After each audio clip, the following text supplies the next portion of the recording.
What is it that trips most people in business up? I don't mean the big companies and the corporates and that sort of thing. That's a different thing. But let's say you are an accountant, a technician of some sort, or a martial artist or a sports coach.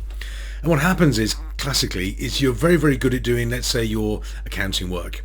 And then you get some more clients come on board, people talk about it, you get some more people on board, and then it goes from being a sort of sole practitioner, independent, and then you start to make it into a business. You need to bring other people on board.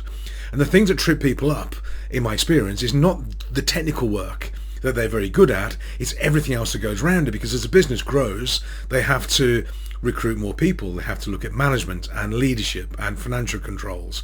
And I've said financial controls on purpose because in my experience accountants really maybe not the best at financial controls for their own businesses. But anyway, so as the business grows and develops, new skills have to be learned, and what we keep on being told is that they have to get off the tools, work on the business, not in the business. Well, that's all very good, but what's that mean? What does it mean you're going to work on the business when you don't know what you're doing, you've never done it before? So really it's a case of starting a new career. You're starting a new career as an entrepreneur business owner that used to be an accountant, or that used to be an engineer, or that used to be a martial artist. And then you go into this boardroom that you've now inherited for yourself, and you have to learn some new skills. Financial management, leadership, marketing, sales, everything that goes with it, and that moves up. And it's that tends to trip people over, because the reason people get into business is because they love what they do, because they're good martial artists, good engineers, good accountants, good doctors, whatever it is, and they have to put that to one side. So really the biggest shift needs to be an identity shift for lots of us. I've been there in my own businesses as well, where you have to move from being the tactical technician in the business to being the person that runs it.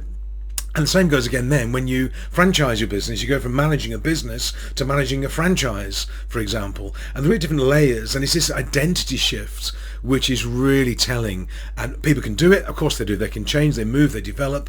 And if you're an engineer, I'm an engineer by background, still like playing with machines and nuts and bolts and that sort of thing. But I would do it as a hobby now rather than as a business. I've sort of progressed in my career and moved on a little bit. So it's letting go of the old identity, moving into the new identity and learning the new skills, reading the books, going to the seminars, going to the workshops, putting yourself through, as I did 12 years of night school to learn the stuff that I needed to learn.